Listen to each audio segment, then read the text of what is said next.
नमस्ते। नमस्कार। नमस्कार। नमस्कार।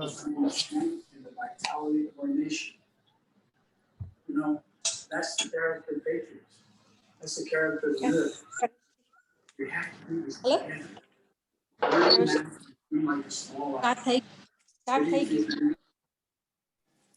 नमस्कार। नमस्कार। नमस्कार।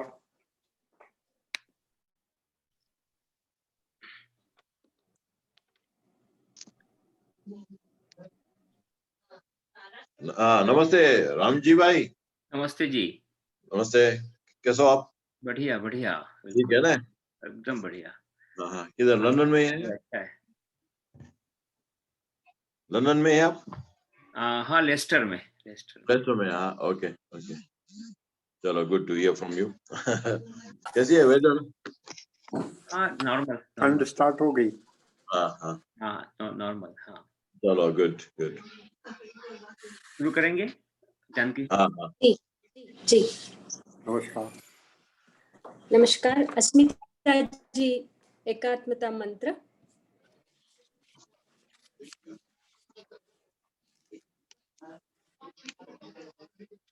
अस्मिता जी।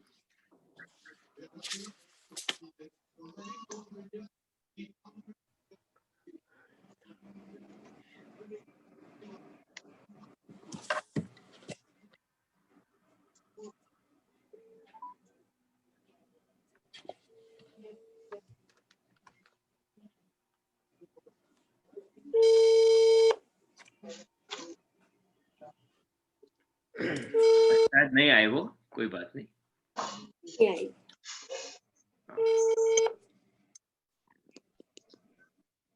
चलो, प्रकाश जी आप।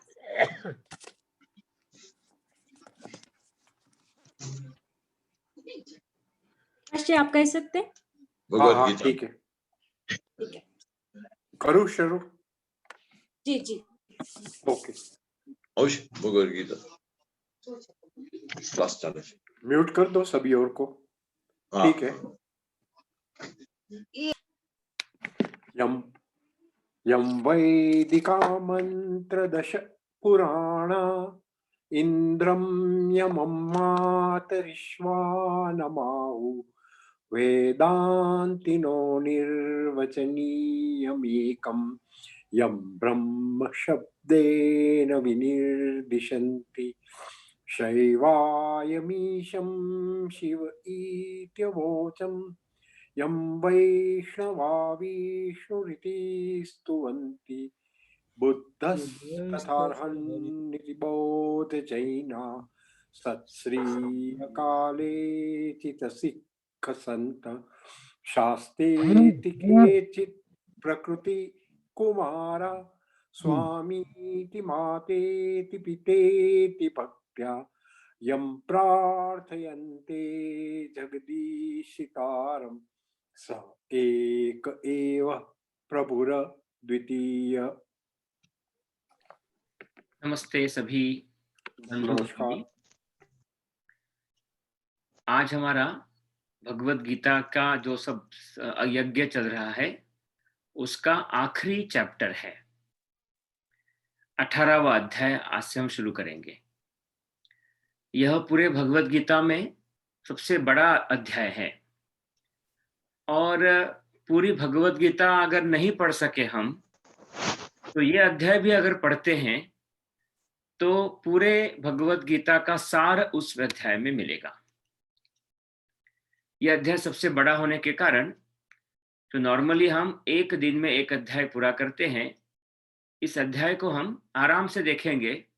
हो सकता है 2 दिन इसमें लगे, आज का दिन और बुधवार का दिन।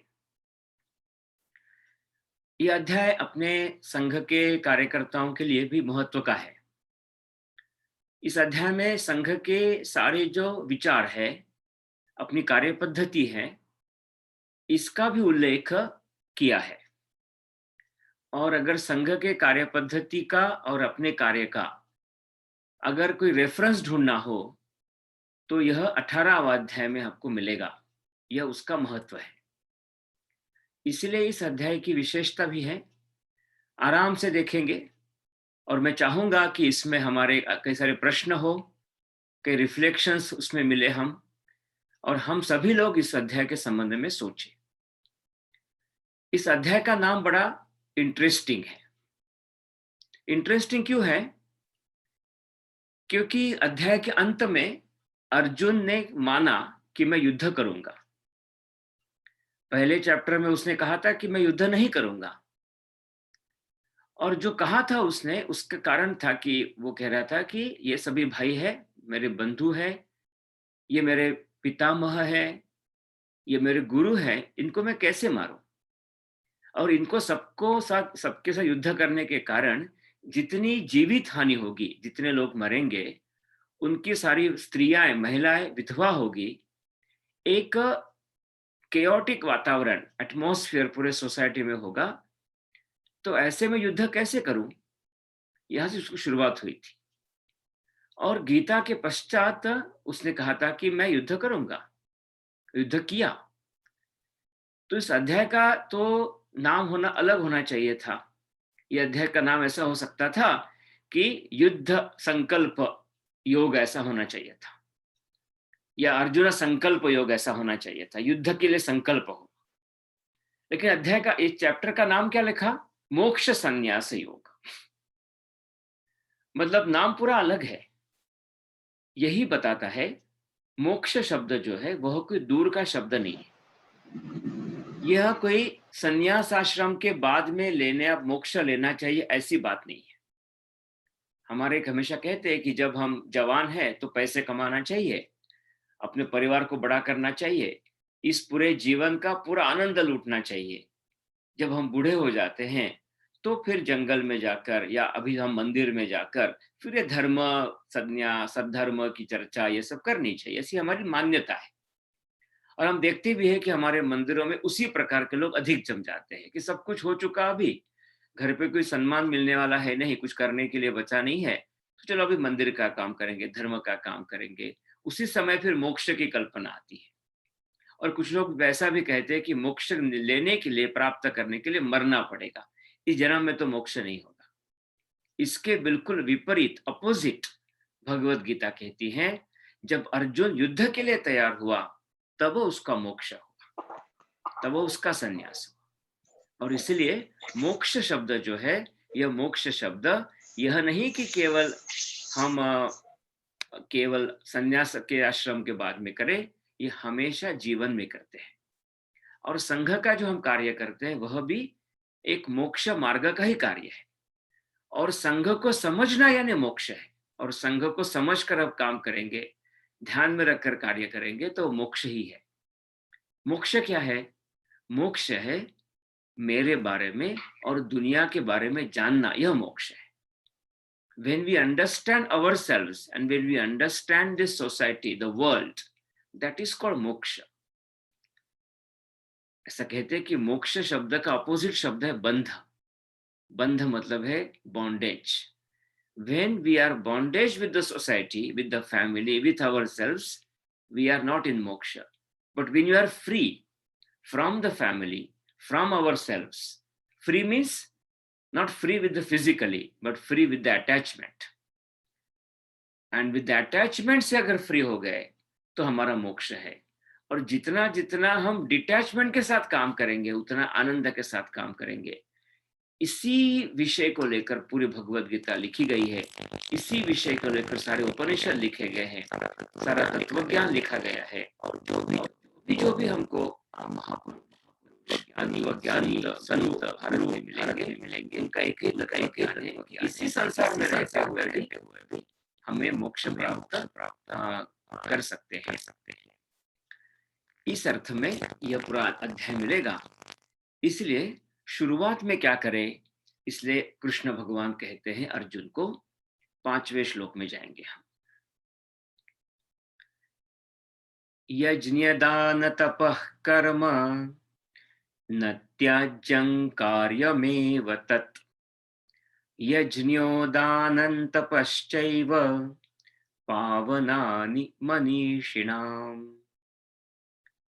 न त्याज्यम, छोड़ना नहीं चाहिए, त्याग करना नहीं चाहिए।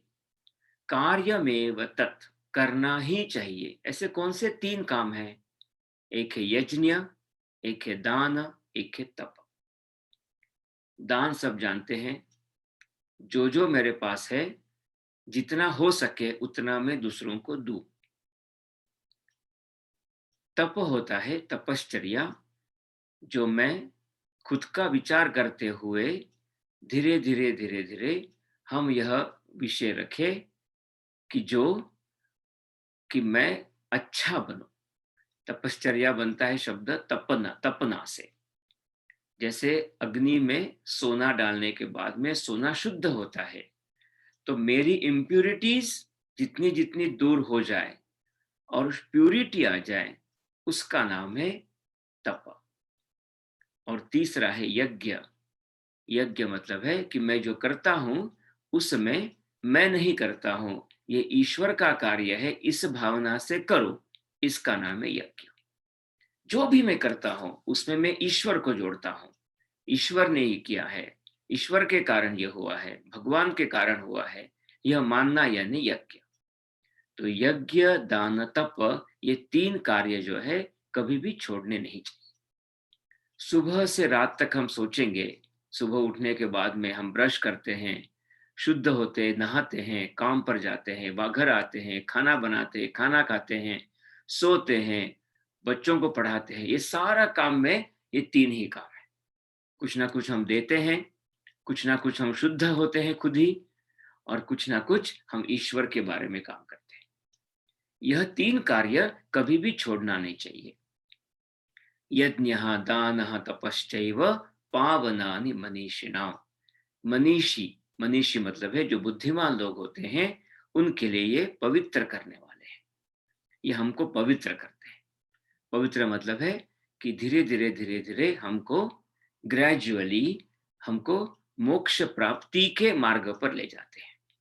जैसे अपने प्रार्थना में कहा है कि ज्ञानंच देहि विश्वेश ध्येय मार्ग प्रकाशकम। अपने ध्येय को, मार्ग को प्रकाश करने वाला ज्ञान मुझे दीजिए। ये 3 कार्य जो है, 3 कार्य हमारा जो मार्ग है ध्येय का, उसमें प्रकाश लाता है, वो प्रकाशित करता है। इसलिए अपने कार्य में भी हम कहते हैं कि अपना कार्य कैसा है? यह अपना कार्य यज्ञ है, क्योंकि हम कहते हैं त्वदीय पुण्य कार्य, इसमें ये ईश्वर का कार्य है। इस कार्य में हमने कहा है त्याग सेवा व्रतस्याय। ये जो सेवा व्रत है वह सेवा, यह हमारा, और त्याग यह हमारा दान है। और पूरा जो दान हमारा है, वह दान कैसा है? वह दान वो तप कैसा हमारा है? तो हम जो 5 गुणों का विचार करते हैं, ध्येय निष्ठा, वीर व्रत, ये सारा हमारी तपश्चर्या है। ये जितनी जितनी हमारी तपश्चर्या, ये सारी बातें, यह मुख्य रूप से यज्ञ दान तप, यही हमारा कार्य है। और इसी के कारण हमारा ध्येय का रास्ता यह एक शुद्ध होगा, प्रकाशित होगा। यह उसका मुख्य रूप से भाग है। श्लोक नंबर 10 में जाएंगे हम। श्लोक नंबर 10। काम अलग अलग प्रकार का होता है। कभी हमारा काम अच्छा होगा, कभी हमारा काम अच्छा भी नहीं, बुरा होगा। बुरा मतलब है उसको प्रेस्टीज नहीं होगा, हमारे काम को समाज में मान्यता नहीं होगी।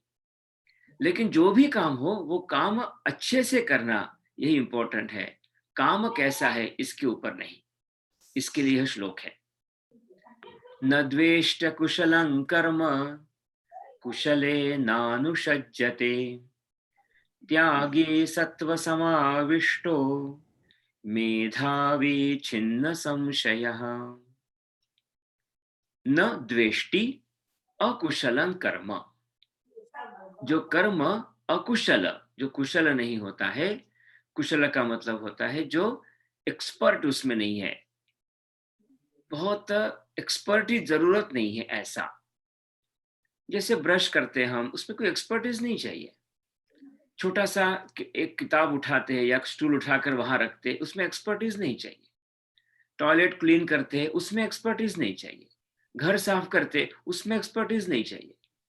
कोई रिपेयर करते हैं, शायद उसमें एक्सपर्टीज चाहिए। कुछ बड़ा बिजनेस करते हैं, उसमें एक्सपर्टीज चाहिए। कुछ कार्य में एक्सपर्टीज चाहिए, कुछ कार्य में एक्सपर्टीज नहीं चाहिए। ये कहते हैं जिसमें एक्सपर्टीज नहीं चाहिए ऐसा अकुशल कर्म न द्वेष्टि, उसका वह द्वेष नहीं करता, उसको वो छोटा नहीं मानता। और कुशल है, जो कुशल काम होता है, जो एक्सपर्ट काम होता है, उसमें न अनुषज्यते, उसमें आसक्त नहीं होता, अटैच नहीं होता। मैं आर्टिस्ट हूँ, मैं अच्छा बिजनेसमैन हूँ, अच्छा मैं कलाकार हूँ, अच्छा मैं अकाउंटेंट हूँ, कई सारे अपने कार्य हो सकते हैं। डॉक्टर अच्छा हूँ मैं, एक्सपर्ट का काम है, उसमें मैं आसक्त नहीं होगा, अटैच नहीं होगा। लेकिन कोई छोटा सा भी काम हो, वो छोटा सा काम में काम को मैं द्वेष नहीं करूंगा। ऐसा जो व्यक्ति होता है वह मेधावी, वह बुद्धिमान व्यक्ति होता है। और वही व्यक्ति छिन्न संशय, उसमें कोई डाउट नहीं रहता, क्योंकि जो कार्य है उसका कॉन्टेक्ट, उसका उसमें अटैचमेंट नहीं है। उसका अटैचमेंट है यह कार्य में भगवान के लिए करता। महाराष्ट्र में एक संत थे चोखा मेला नाम से। जाति से, उस समय की जाति से वह ऐसे थे कि जिनको केवल साफ करने का काम था, और ऐसा था कि उनको मंदिर में प्रवेश भी नहीं था, क्योंकि सामाजिक एक कुरीतियों के कारण, असमानता के कारण। लेकिन चोखा मेला वो विट्ठल भगवान के पंढरपुर के वहीं रहकर, सीढ़ियों में रहकर भजन करते थे। और ध्यान में आता है कि उसी में उनको ईश्वर का दर्शन होता था। आज चोखा मेला के अभंग प्रसिद्ध है। उनका काम अकुशल था, लेकिन कार्य में इतना वो मग्न थे कि वो छिन्न संशय। हमारे संतों की इस प्रकार से मिलेगा आपको कि कबीर बड़ा उनका काम नहीं था, अमीर भी नहीं थे, केवल बुनते थे। He was a weaver. लेकिन वीविंग का छोटा सा काम करते हुए वो बोलते थे कि मैं कहाँ वीव करता हूं, ये राम आकर ही करता है, और राम आकर ही वीव करता है। यह मानने के कारण कबीर कबीर हुए। हमारे एक महाशिविर था अभी कुछ वर्ष पहले यूके में। यह अनुभव हमको हमेशा आता है कि महाशिविर में एक कार्यकर्ता अमेरिका से आया था, यही का स्वयंसेवक था, लेकिन अमेरिका में कुछ वर्ष बाहर रहा, वहीं से वो स्पेशली आया।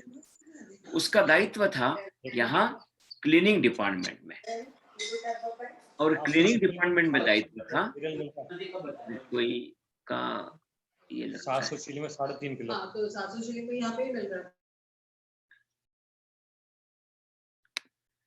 तो क्लीनिंग डिपार्टमेंट में उनका कार्य था। पूरा 7 दिन वहां रहा शिविर में, हमेशा टॉयलेट के पास खड़ा था। हर 2-3 घंटे के बाद में सारे टॉयलेट्स क्लीन करना, यही उसका कार्य। शिविर के एक दिन पहले आया और शिविर के दिन ही वापस चला गया अमेरिका। उसने एक भी बौद्धिक नहीं सुना होगा, एक भी शाखा अटेंड नहीं की होगी, लेकिन जो कुछ काम था उसका वो टॉयलेट के पास में था। यही उसका संघ का पूरा शिविर था। अकुशलम कर्म न द्वेष्टि। इस प्रकार का जो कार्य होता है, अपने अपने संघ के कार्य में कई बार ऐसे होता है कि कुछ लोगों को बौद्धिक देना होता है, उनको शायद स्टेज पर बैठने का कार्य मिलता है, कुछ लोगों को पीछे खड़े होना पड़ता है, कुछ लोगों को कुर्सियां लगाने का काम होता है, कुछ पीछे होकर किचन में काम करते हैं। लेकिन जो किचन में काम करते हैं या जो कुर्सी पर सामने बैठते हैं, जो कुर्सी पर सामने बैठते हैं, उनका शायद लोगों को लगेगा ये कुशल कार्य है, ये प्रेस्टिजियस काम है, उसमें उनका अटैचमेंट नहीं होना चाहिए। और जो किचन में पीछे बैठे हुए कार्य है, उनको उसमें द्वेष नहीं लगना चाहिए। यह जब होगा उसी को बुद्धिमान कहते हैं, उसी को छिन्न संशय कहते हैं, और यही उसी को त्यागी कहते हैं। ये सारे कार्य करते करते ही मोक्ष प्राप्त होता है। इसलिए न द्वेष्टि अकुशलं कर्म कुशले न अनुषज्यते, त्यागी सत्व समाविष्टा, वही सत्व गुण से पूरा भरा हुआ है, वही मेधावी है, वही बुद्धिमान है, वही छिन्न संशय, उसके मन में कोई संशय, उसके मन में कोई भी संशय बचा नहीं है, वह विदाउट डाउट है। उसी प्रकार से आगे का श्लोक देखेंगे, नंबर 11। न हि देहभृता शक्यं त्यक्तुं कर्माण्यशेषतः यस्तु कर्मफलत्यागी सत्यागीत्यभिधीयते। न हि देहभृता शक्यम, देहभृत हम सब लोग हैं, उनका नाम है देहभृत। मतलब हम कौन है? हम तो आत्मा है। और हमने क्या धारण किया है? हमने देह धारण किया है। जैसे विंटर में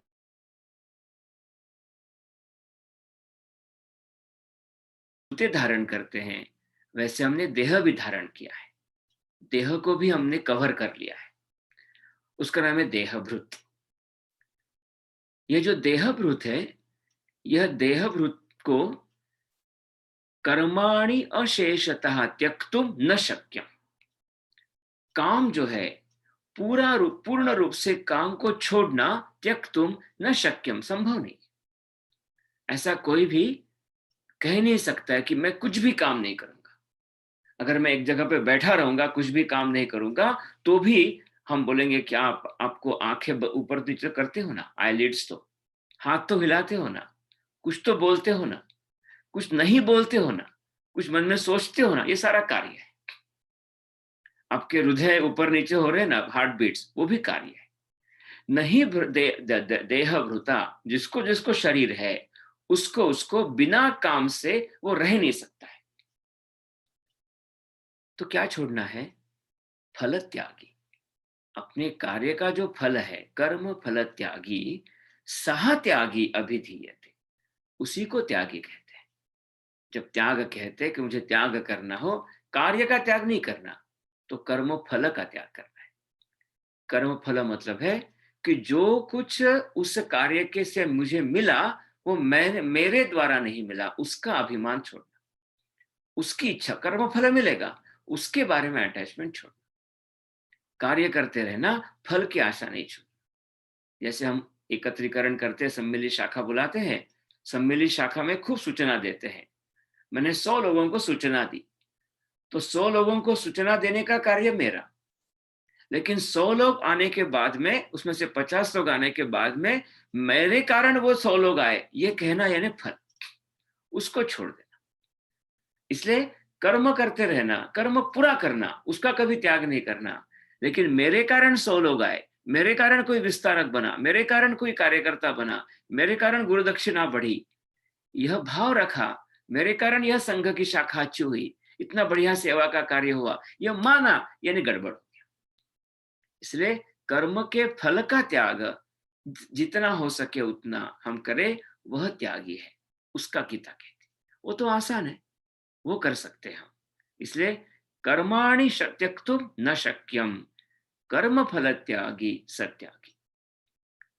भगवत गीता में 18वें अध्याय में कितना सिंपल, कितना स्पष्ट, कितना सटीक अपने जीवन के संबंध में सारी बातें कही, ऐसा ध्यान में आता है।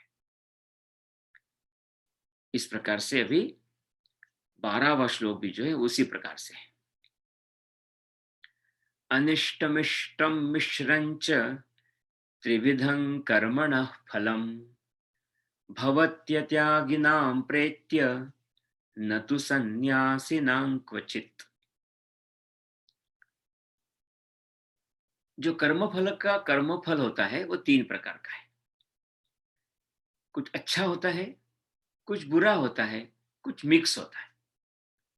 अनिष्टम, इष्टम, मिश्रम। मैं परीक्षा में परीक्षा दी, मैंने एग्जाम दी, तो मैं पास हो गया, सक्सीड हो गया, तो इष्टम है। मैं फेल हो गया तो अनिष्टम है। मैं पास हो गया लेकिन ठीक से नहीं हुआ, जितना चाहिए उतना नहीं मिला, वो मिश्रम है। तो 3 प्रकार के अपने काम के फल है। जो सन्यासी होता है, जो त्यागी होता है, वो तीनों को छोड़ता है। भवती, ये जो अत्यागी होते उनके लिए ये फल है। सन्यासी लोगों के लिए मिष्टम, मिश्रम, अनिष्टम, इष्टम कुछ नहीं, क्योंकि वो तीनों का कोई कारण ही नहीं। जो हुआ वो ठीक, आगे बढ़ेंगे। हम अपने कोई भी कार्यक्रम होने के बाद रिव्यू बैठक करते हैं, कभी कभी उसको बोलते हैं पोस्टमार्टम बैठक। सब लोग चर्चा करते हैं कि कार्यक्रम कैसे हुआ, क्या हुआ, कैसे हुआ। फिर हम चर्चा करते हैं कि संख्या अच्छी नहीं थी, ये डिसिप्लिन अच्छा नहीं था, अनुशासन अच्छा नहीं था, ये अच्छा था लेकिन वो अच्छा नहीं था। अभी वहाँ मुख्य शिक्षक बैठा है, कार्यवाह बैठा है। अगर वो मुख्य शिक्षक को लगेगा कि देखो ये जो बात कर रहे हैं वो मेरे बारे में बात कर रहे हैं, तो क्या होगा? अत्यागी। वो पर्सनल ले लेगा कि अपने बारे में बात हो रही है। उसको लगेगा कि हाँ ये भोजन बढ़िया था, और वहां वो भोजन का प्रमुख होगा, वो लगेगा कि हाँ ये इष्टम है, तो वो मेरे लिए बताया गया, तो वो अत्यागी होगा। भोजन बहुत बढ़िया था लेकिन कम पड़ा, आपको ध्यान नहीं था कितने कितने बनाना चाहिए, रोटी आपको बनाना चाहिए, मिश्रम हो गया, कुछ अच्छी बात बताई, कुछ बुरी बात बताई, किसको लगेगी? वो अत्यागी को। लेकिन पूरा रिव्यू करने के बाद में अगर मैं उसको अपना मानूंगा ही नहीं, I won't take any personal, वो त्यागी, उसी को त्यागी कहते हैं, उसको सन्यासी बोलते हैं। हम सब सन्यासी कार्यकर्ता है, और इसलिए अनिष्टम इष्टम मिश्रम त्रिविधम कर्मणा फलम, ये तीनों फल अत्यागी नाम भवति, जो अत्यागी है उनके लिए है, सन्यासी नाम न तो क्वचित, सन्यासी लोगों के लिए नहीं। और हम सभी सन्यासी कार्यकर्ता है, और इसके कारण हमारे लिए ये सारी बातें काम की नहीं आएगी। जितना जितना रिव्यू होने के बाद में अगली बार और अच्छा करेंगे, हम सब मिलकर करेंगे। आज शायद मेरे पास में किचन की ड्यूटी होगी, मैंने लिखा कि भोजन कम पड़ा था, अगली बार मुझे बौद्धिक का काम आएगा और किसी को किचन का काम आएगा, उसको भी यही ध्यान में रखना है कि भोजन सबसे अच्छा होना चाहिए, क्योंकि मेरे लिए था ही नहीं। वो जो कल्पना है वह कर्म फल कल्पना है, कर्म फल का त्याग ये हमारे रिव्यू बैठक में होता है। आगे हम चलेंगे 14वें श्लोक में, 14 में। यह श्लोक हमारे बौद्धिकों में लगभग सभी ने सुना होगा। पूजनीय गुरुजी से लेकर तक अब तक सभी अधिकारी, सभी कार्यकर्ता इस श्लोक का उल्लेख करते हैं। किसी भी काम करना हो तो 5 प्रकार की चीजें चाहिए, कोई भी काम करना हो, और 5 चीजें इकट्ठा नहीं होगी तो काम नहीं होगा। कौन सी है, इसका उल्लेख यहां करते हैं। अधिष्ठानं तथा कर्ता करणं च पृथक् विधम्, विविधाश्च पृथक् चेष्टाः दैवं चैवात्र पंचमम्। कोई भी काम करने के लिए 5 चीजें चाहिए। जैसे फॉर एग्जांपल एक कुम्हार है, जो पॉटर है, उसको घड़ा बनाना है, घट बनाना है, तो घट बनाने के लिए उसको पहले एक जमीन चाहिए जहां वो घट बनाएगा, और उसके मन में एक भाव चाहिए कि मुझे घट बनाना है, उसको निश्चय चाहिए, उसके मन में एक रेजोल्यूशन चाहिए कि मुझे यह घड़ा बनाना है। रिजोल्यूशन को, फाउंडेशन को बोलते अधिष्ठान। किसी भी काम का अधिष्ठान होना चाहिए। हमारे संघ के कार्य का अधिष्ठान क्या है कि विश्व धर्म प्रकाशेन विश्व शांति, यह हमारा अधिष्ठान, कि धर्म के आधार पर यह होगा, यह अधिष्ठान। फिर कर्ता, पॉटर चाहिए, कुम्हार चाहिए, अधिष्ठान है, और कुम्हार नहीं तो नहीं होगा, तो करने वाला चाहिए, स्वयंसेवक चाहिए, कार्यकर्ता चाहिए। फिर क्या चाहिए? करणम। करण का अर्थ होता है अलग अलग मीडियम्स, अलग अलग साधन। जैसे कुम्हार को मिट्टी चाहिए, पानी चाहिए, चक्र चाहिए, आग चाहिए जहां वो घड़ा को गर्म करेगा, ये सारी चीजें चाहिए।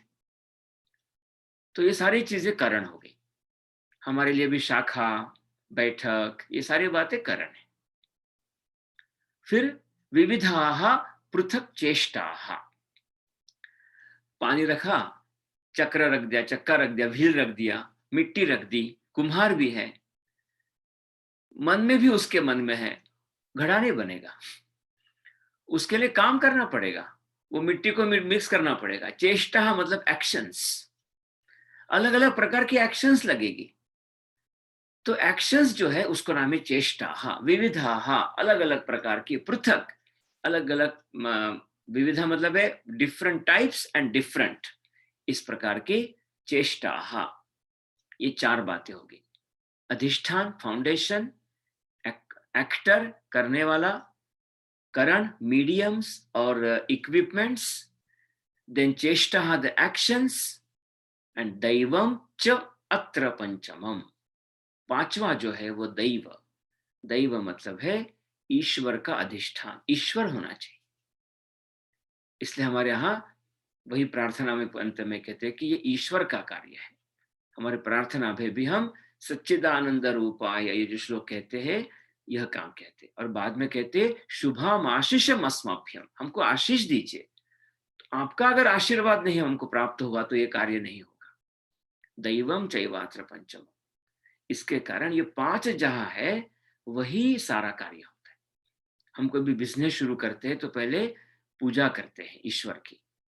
हम घर बनाते हैं तो पहले ईश्वर की पूजा करते हैं कि ईश्वर, ये मैं कार्य करना चाह रहा हूं, मेरे मन में रिजोल्यूशन है, मैं करता हूं, ये मेरे पास में सारा फाइनेंस है, ये सारा करने वाला हूं, ये मीडियम्स है, ये मेरा स्टाफ मेरे पास में है, और ये सारा मैं मशीनरी लगाने वाला हूं, ये काम करने वाला हूं मैं, एक्शन से मेरे पास में। लेकिन आप जब तक नहीं है तब तक नहीं होगा। दैवम का और एक अर्थ है, ये अपने भारतीय समाज की संस्कृति की विशेषता है कि जो कुछ हमारे सामने दिखता है, यूनिवर्स दिखता है, उसके पीछे एक ईश्वर है, ऐसा हम मानते हैं। ये हमारी विशेषता है, हमारी ही विशेषता है, या जो प्राचीन सभी सब संस्कृतियां थी दुनिया भर में उनकी विशेषता थी। अफ्रीकन विशेषता यही होगी। हम देखते हैं बारिश, हमको पता है कि इसके पीछे वरुण देवता है, इंद्र देवता है। हम देखते हैं पैसा, हमको पता है कि उसके पीछे लक्ष्मी देवता है। हमको मालूम है नॉलेज, ज्ञान, उसके पीछे सरस्वती देवता है। हम देखते हैं बलवान, बल स्ट्रेंथ, उसके पीछे हनुमान देवता है। जो कुछ हमको दिखाई देता है उसके पीछे एक देवता है, ऐसा दिखाई देता है। इसलिए हमारे यहाँ सूर्य देवता है, चंद्र देवता है, तारका देवता है, पृथ्वी देवता है, गंगा देवता है, सब देवता है। यह अपनी विशेषता है, और इसके कारण दैवम चैवात्र पंचमम यह कहा है। अधिष्ठान, कर्ता, करण, चेष्टा, दैव, ये 5 माध्यम से सारा कार्य होता है।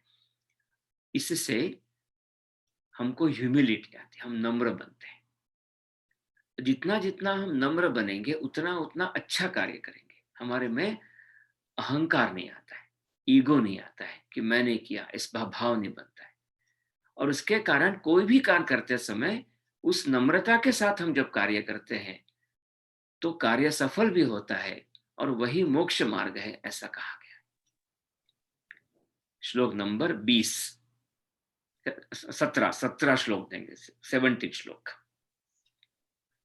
अभी जो बात कही उसी को इस श्लोक में कहते हैं, यस्य नाहंकृतो भावो बुद्धिर्यस्य न लिप्यते हत्वापि स इमान् लोकान् न हन्ति न निबध्यते। बहुत महत्व का श्लोक है। यस्य, जिसका, न अहंकृतः भावः, अहंकृतः मतलब मैंने किया, यह भाव जिसका नहीं है, बुद्धि यस्य न लिप्यते, और जिसकी बुद्धि मैं करता हूं इसमें उसकी बुद्धि अटैच नहीं है, वह सह इमा लोकान हत्वा अपि, इस लोगों को मारकर भी न हंती, मारता नहीं है, और न निबद्धते, और बंधता भी नहीं है। यह कृष्ण अर्जुन को कहते हैं कि युद्ध करोगे, और युद्ध करते समय आपको सबको मारना है। जो अधर्म के राह पर चलते हैं, कितने भी नजदीक में हो, उनको आपको पनिशमेंट करना है। लेकिन ये करते समय अगर मैंने किया, यह भाव आपके पास में नहीं है, तो आप मारकर भी आप मारती नहीं हो, और न निबद्धते, उसमें आप बंधते नहीं हो। इसलिए कितना भी कठोर एक्शंस जब लेते हैं कोई, और कठोर एक्शन लेने के बाद भी मैंने किया अगर ये भाव नहीं है तो ये हम आराम से कर सकते हैं। मैंने किया ऐसा भाव रहा तो उसके स्ट्रेस में हम धीरे धीरे पीछे चले जाते हैं। इसलिए हत्वा अपि न हंति न निबध्यते, यह उसका इंपॉर्टेंट, क्योंकि अहंकृता भावः नास्ति, मैंने किया यह उसमें भाव नहीं है। श्लोक नंबर 20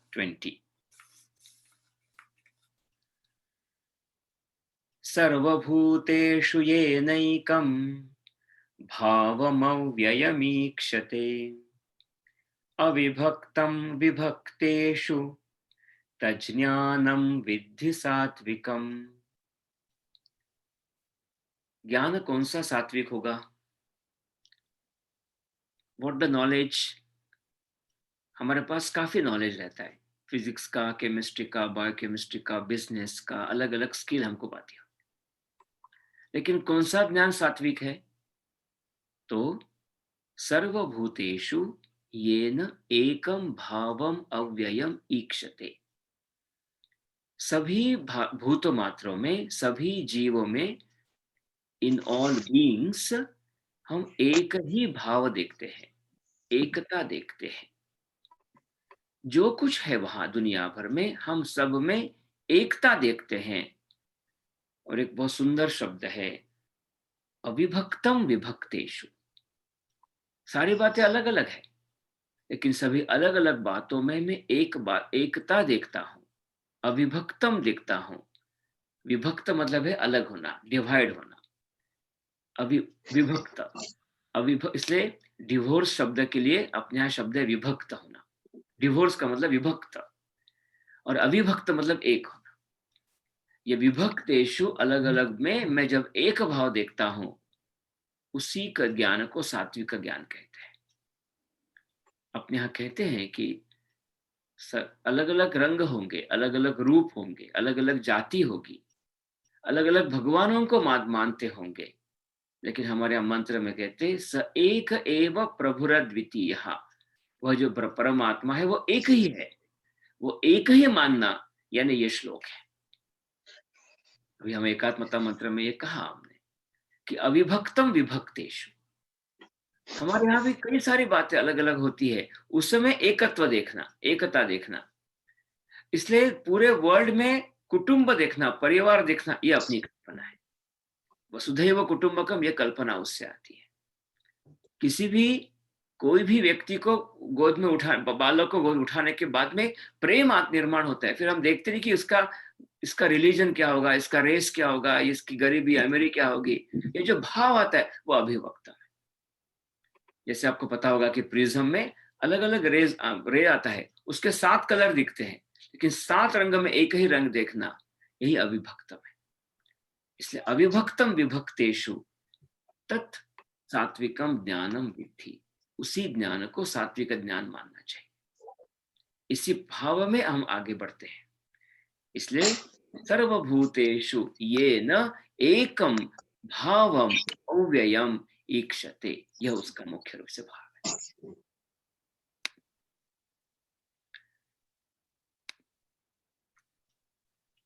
आगे जाएंगे श्लोक नंबर 26। यह श्लोक ही हमने कई बार अपने बौद्धिकों में सुना होगा, इसके ऊपर तो गीत भी हमारे बने हैं। मुक्त संगो नहं वादी धृत्युत्साह समन्वितः सिद्ध्य सिद्ध्योर्निर्विकारः कर्ता सात्विक उच्यते। कार्यकर्ता कैसा होना चाहिए? तो सात्विक कार्यकर्ता होना चाहिए। सात्विक का अर्थ है ऐसा नहीं कि जिसको कभी गुस्सा नहीं आएगा। सात्विक का ऐसा नहीं होता कि जो केवल मीठा मीठा बोलेगा, ऐसा उसका अर्थ नहीं है। उसका अर्थ कैसा है? मुक्त संगः, अटैचमेंट से दूर। मेरी कोई रिस्पॉन्सिबिलिटी है, वो रिस्पॉन्सिबिलिटी है, उससे मेरा अटैचमेंट नहीं है।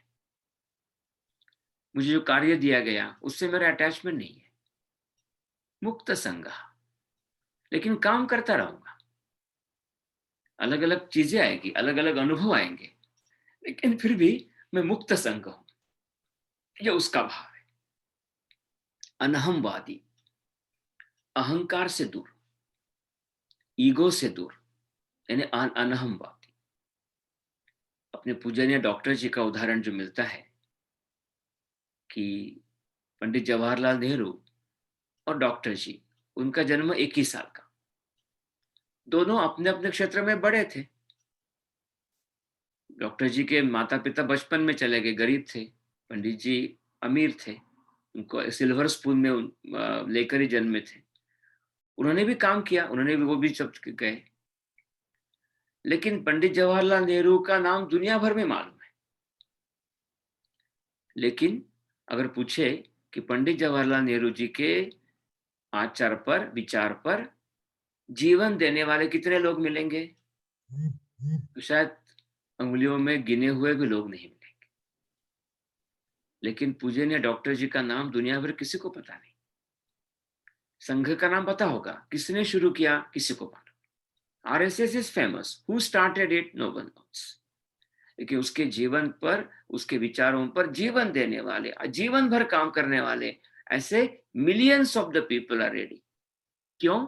क्योंकि वो अनहमवादी थे, अहंकार से दूर थे। इसलिए उन्होंने भगवा ध्वज को, पवित्र भगवा ध्वज को अपने सामने रखा, अपना नाम कहीं नहीं रखा।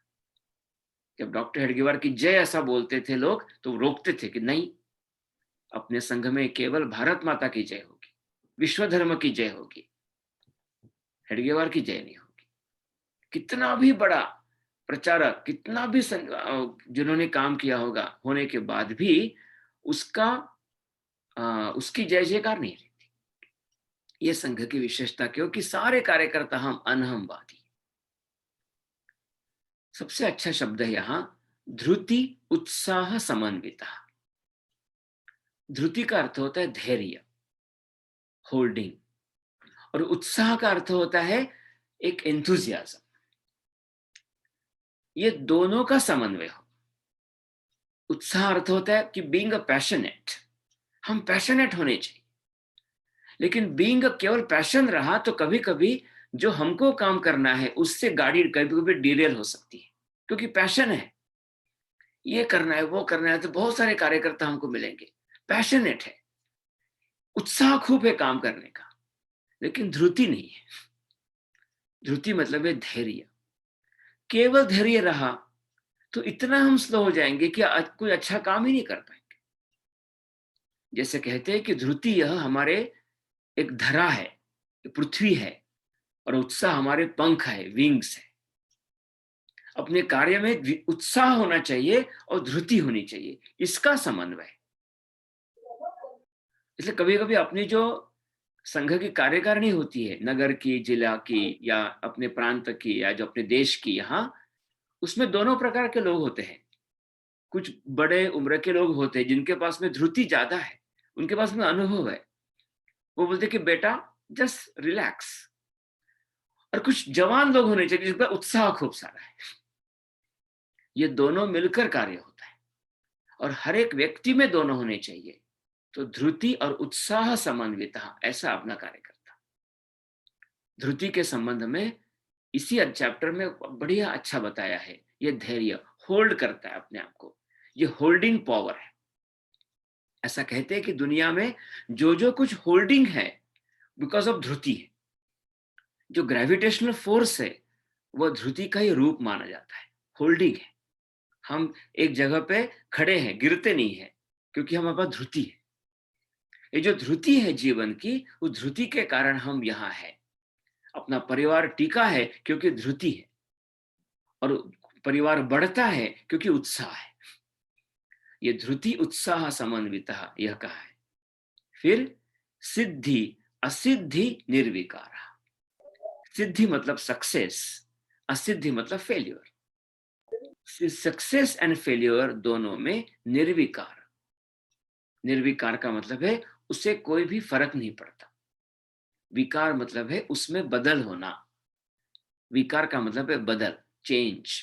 जैसे दूध का दही, यह विकार है। पानी का बर्फ होना, यह विकार है। पानी का स्टीम होना, यह विकार है। आदमी का गुस्सा आना यह विकार है, गुस्से वाले आदमी का शांत होना यह विकार है, नींद आना यह विकार है। विकार का मतलब है चेंज। डिप्रेशन यह विकार है। तो सिद्धि असिद्धि और एक्साइटमेंट यह भी विकार है। तो सिद्धि असिद्धि से निर्विकार रहा, वो निर्विकार रहता है, कंपोज रहता है। ये शब्द अच्छा है, इसलिए शब्द इंग्लिश में कंपोज्ड, बैलेंस्ड, वह कर्ता को सात्विक कहते हैं। तो मुक्त संगः, संग से मुक्त, आसक्ति से मुक्त, अटैचमेंट से free, free from attachment, free from ego. He is the balanced between the passion and holding, the patience and the passion, balance between the patience and the passion. With the nirvikara, he is a balanced or unchanged with the success and the failure. ऐसे कर्ता को सात्विक कहते हैं। इस प्रकार से सात्विक कर्ता की व्याख्या की है। यह हम रुकेंगे, क्योंकि उसके बाद में आगे चलकर हम सुख की कल्पना क्या है और फिर आगे क्या क्या अर्जुन को कहने के लिए कहा है, इसके बारे में आगे होगा। तो आज हम क्या देखा कि यज्ञ, दान, तप, ये तीन शब्दों का डिटेल, इन डीप मीनिंग हमको पता होना चाहिए। और तीन कार्य हम कभी भी छोड़ नहीं सकते हैं। और जो कुछ हम कार्य करते हैं, ये सभी कामों को ये तीन कामों के कैटेगरी में डाल सकते हैं। ये तीन काम अगर हम करेंगे और इस कार्य का फल की हम आशा नहीं करेंगे, तो हमें मोक्ष प्राप्त होगा। किसी भी कार्य के 5 प्रकार के फैक्टर्स होते हैं, 5 फैक्टर्स फॉर ऑल एक्शंस: अधिष्ठान, कर्ता, करण, चेष्टा, दैव।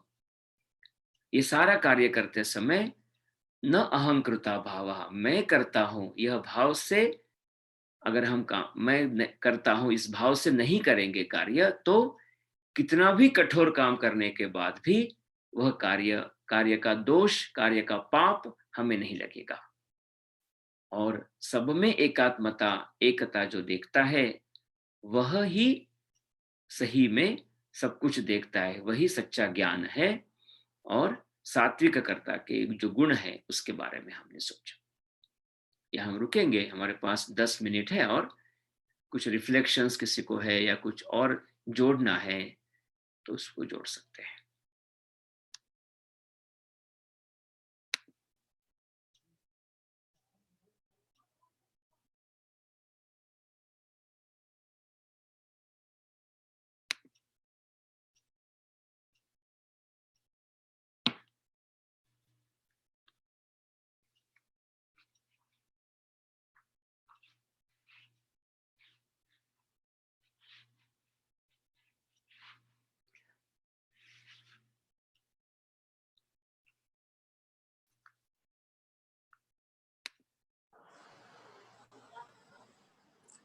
नमस्ते राम जी।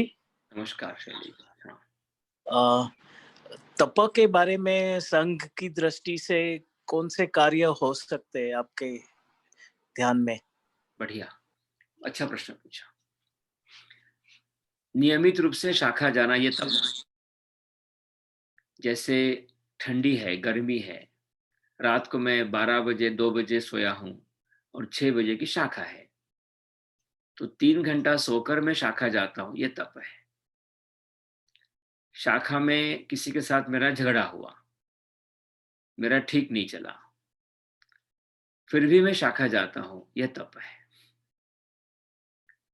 कोई कार्य होता है, उस कार्य के संबंध में हमको पसंद नहीं आता है कार्य, घर वालों भी का विरोध होता है, फिर भी मैं छोड़ता नहीं हूं, वो तप है। तो जहां ऑड्स है उसमें मैं वो जारी रखता हूं, वो तप है। जैसे ध्रुव की तपश्चर्या में बताए थे ना कि बारिश आती है, यह आता है, शेर आते, आवाज आते, फिर भी वहां वो खड़ा है, वो तप है। जैसे मुझे एक अच्छी कहानी पता चली कि तपश्चर्या करने के लिए उसको लगा कि गुफा में जाना चाहिए, तो उसने कहा कि वो केव में ढूंढने गया, और केव में गया तो वहां बैठा, तो ध्यान में आ गया कि रात हो गई तो मच्छर काटना शुरू हो गया, और फिर अलग अलग आवाज आना शुरू हो गए। 2 घंटे के वापस आ गया वो। तो उसने कहा कि वो गुफा में अरेंजमेंट ठीक नहीं थी, इसलिए मैं तपश्चर्या नहीं की वहां। तो वो तप नहीं, तप अपने संघ के रूप में, नियम अपने नित्य रूप में। बाद में तप क्या है, अपने इसमें कहा है आत्म सामर्थ्यम, ये तप है। ध्येय निष्ठा, ये तप है। वीर व्रत, ये तप है। जो प्रार्थना में जो 5 गुण है, उसमें से जो गुण है वो तप है। Okay, thank you. Ramesh ji का है, what is the meaning of moksha? No more birth and death of the body. मोक्ष का अर्थ है कि डेथ नहीं, जन्म नहीं। किसका? मेरा, बॉडी का नहीं। बॉडी का जन्म होगा, बॉडी का डेथ होगा। शरीर का डेथ होगा, शरीर का जन्म होगा, मेरा नहीं होगा। जो जो चेंजेबल है वो चेंज होते जाएंगे, जो अनचेंजेबल है वह चेंज नहीं होंगे। यह मानना यानी मोक्ष, इसको समझना यानी मोक्ष है। इसलिए यह स्वीकार करना कि मैं शरीर नहीं हूं, जो कुछ बदल होंगे वो सारे शरीर के होंगे, मेरे नहीं होंगे, इसी को मानना मोक्ष है।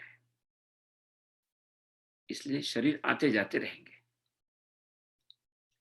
तो जब कहते हैं कि मोक्ष प्राप्त होने के बाद में हम जन्म नहीं लेते, मतलब कौन जन्म लेते नहीं है? मैं जन्म लेता नहीं। मतलब क्या है? जन्म वैसे में लेता नहीं था पहले से, अभी मेरा समझने शुरू हो गया कि मैं जन्म नहीं लेता। इतना ही फर्क है। मोक्ष होने के पहले मैं समझने लगा था कि मैं मर गया और मैं जिंदा हो गया, मेरा जन्म हुआ। उसके बाद मुझे पता चला कि मेरा कोई जन्म नहीं है। यह पता हो गया तभी वो हो गया, नहीं तो Without Atma, body can again rebirth will take place, Ramji bhai? नहीं, कभी नहीं होगा। या आत्मा तो एक बार मोक्ष अटेन कर लिया तो फिर बॉडी का भी बर्थ नहीं होएगा ना? नहीं, क्योंकि बॉडी है ही नहीं ना। बॉडी है बॉडी ही नहीं, बॉडी है ही नहीं। एक बार आत्मा का मोक्ष प्राप्त हो गया तो बॉडी इमटेरियल है, मटेरियल। क्योंकि बॉडी तो हमको बॉडी में रहेगी ना, लेकिन वो इमटेरियल है हमारे लिए। बॉडी उसके नहीं। लिए फॉर क्या करना एग्जाम्पल है चाहिए? कि मैं अभी रामकृष्ण परमहंस हूँ, या उसका शंकराचार्य है, वो उनके पास बॉडी थी ना। हाँ, बॉडी। हाँ, और उन्होंने बाद में अलग बॉडी की भी होगी, लेकिन उसका उनका रिलेशन नहीं था, कनेक्शन नहीं था। उसको डिवाइड था उनका। वो अपने बॉडी को एक अलग कपड़ा जैसा मानते थे। ऐसा ऐसा तो इसको मोक्ष करने के लिए तो कर्म को सन्यासी जैसा करना है? नहीं, आवश्यक नहीं। मतलब ये ऐसा सन्यासी जैसा अभी आप चर्चा की हमने। हाँ, हम जो सन्यासी है कि कर्म फल त्याग, अविभक्तम विभक्तेषु नाहम पुरता भावा, ये सन्यास है। ये सब जैसे सन्यासी के लिए सन्यासी नहीं बनना आवश्यक नहीं। हाँ, सन्यासी के लिए कुछ भी छोड़ना नहीं, केवल कर्म फल छोड़ना। अभी जो सन्यासी होते हैं, जो सब कुछ घर-दार छोड़कर जाते हैं, वो उनकी इच्छा, आवश्यक नहीं। आवश्यक बिल्कुल जरूरत नहीं है उसकी। नमस्कार। हाँ जी, नमस्ते। इसमें काफी श्लोक ऐसा लगा कि वो अन्य चैप्टर्स में भी आ गया है। हाँ, तो उसके पीछे एक बात तो बार बार दिमाग में आती है कि सबके पीछे हमारा भाव कैसा होता है। बार बार यही दोहराते हैं कि आपका भाव कैसा है, ऐसे ही। और वो भाव जो कभी शुद्ध है और आपको जो सही दिशा मिल गई है, तो आप राइट डायरेक्शन में जाए। लेकिन एनवायरमेंट है, जिस परिस्थिति में हम हैं, उसका जो प्रभाव रहता है ना, उसमें से ये बार बार रिमाइंड करवाना कि मैं नहीं करता हूँ, मेरा भाव अच्छा है, वो काफी डिफिकल्ट हो जाता है। भाव जो है उसी से हमारा एक्शन है ना। जैसे एक व्यक्ति है, उस व्यक्ति किसी का भाई है, किसी का पति है, किसी का बेटा है, किसी का पिता है, हाँ व्यक्ति एक ही है। अभी उस व्यक्ति के साथ जिसका जो भाव होगा वैसे उसका व्यवहार होगा। मेरे पति का भाव में रखा, उसको देखा मैंने उस व्यक्ति को, तो मैं पत्नी के रूप में काम करूंगी।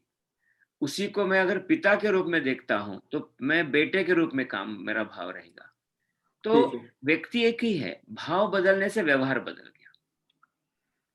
जैसे अपने यहाँ अनुभव आता है कि एक उदाहरण रंती देव का मालूम होगा आपको।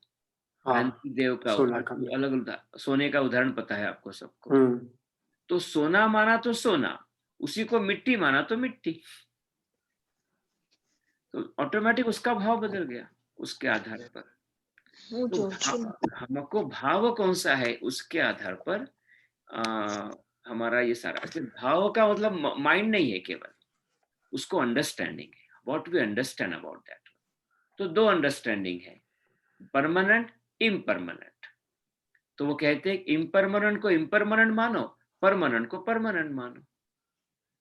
और हम परमानेंट है और हम जो देखते हैं वो इम्परमानेंट है। इतना मानना शुरू हो गया, हमारा कार्य, हमारा दिशा ठीक हो गई। हमारी गलती क्या होती है, इम्परमानेंट को हम परमानेंट मानते हैं और खुद को मान लेते हैं। That is wrong. इसलिए इम्परमानेंट क्या है, सारे कार्य, सारे भाव, सारी दुनिया इम्परमानेंट, उसको एंजॉय करो इम्परमानेंट के रूप में। उसको परमानेंट मानना गलती है, और परमानेंट मानकर उसको हम अटैच खुद को कर लेते हैं। That is the wrong. ऐसा क्या भाविका जी का था कि even after moksha one can take a form of a body after another birth. हाँ, क्यों नहीं, क्योंकि फॉर्म तो बदलते, क्योंकि दुनिया एज इट इज है, कुछ भी बदला नहीं है उसमें, लेकिन उसका कोई कंसर्न नहीं रहेगा उसको।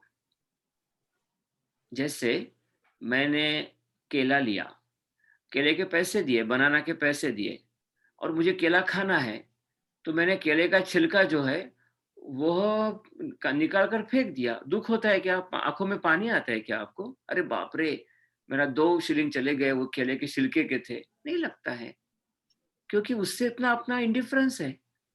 उसी प्रकार से इस सारे बॉडी से इंडिफरेंस रहेगा। सारे जो हमको उपाधि मिली है, जो नाम मिला है हमको, पैसा मिला है, जो ना एक फेम मिला है, उससे हमारा सारा इंडिफरेंस रहेगा। यही होता है, बाकी कोई उसको लगता ही नहीं कि कुछ है करके।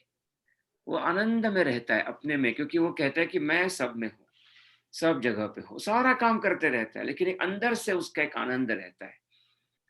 जैसे समुद्र में मछली घूमते रहती है, आनंद से घूमती है, कोई डर जैसे नहीं है, ऐसे स्विमिंग करते हैं, उसी प्रकार से वो रहता है। पानी लगने के बाद भी वो वेट नहीं होता है। इसलिए मोक्ष प्राप्त होने के बाद शरीर लेगा, शरीर होगा, सब कुछ होगा, नेचुरल है, उसका अटैचमेंट उससे नहीं होगा, कनेक्शन नहीं होगा। वो भूत बनकर नहीं रहेगा कहीं, आत्मा के शरीर ने ऐसा नहीं कर। ठीक, समय हो गया हमारा, बुधवार को मिलेंगे, बाकी श्लोक करेंगे।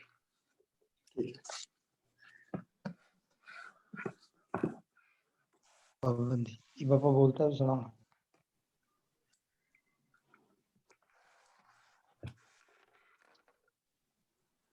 शांति मंत्र कौन करने वाले हैं? जयंती भाई आप कर सकते हैं।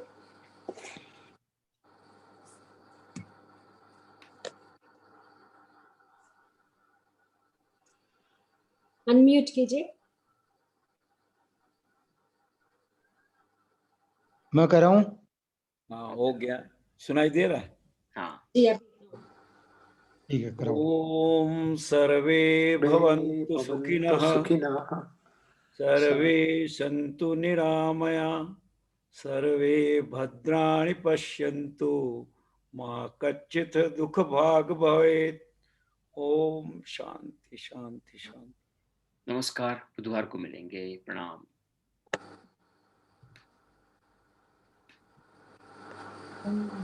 जयंती लाल जी। हाँ जी, जानकी जी को कोई नाम लियो ना। नमस्कार जी। हाँ जी भाई साहब, नमस्कार। ठीक है, परसों मिलेंगे। हाँ और सुनाओ जयंती जी, और सुनाओ। बस बाकी तो ठीक है। ठीक है। ऑल राइट है सभी। नमस्कार सबको। नमस्ते सबको। नमस्कार जी पीजे। हाँ बराबर। नमस्ते नमस्ते विजय, नमस्ते। हाँ सबको नमस्ते। आनंद आया आज। हाँ नहीं बहुत अच्छा था। Yes fine. चलो वेडनेसडे को हम सभी वापस सेम टाइम पे आ जावे। जी बिल्कुल बिल्कुल। ओके ये चलो। तो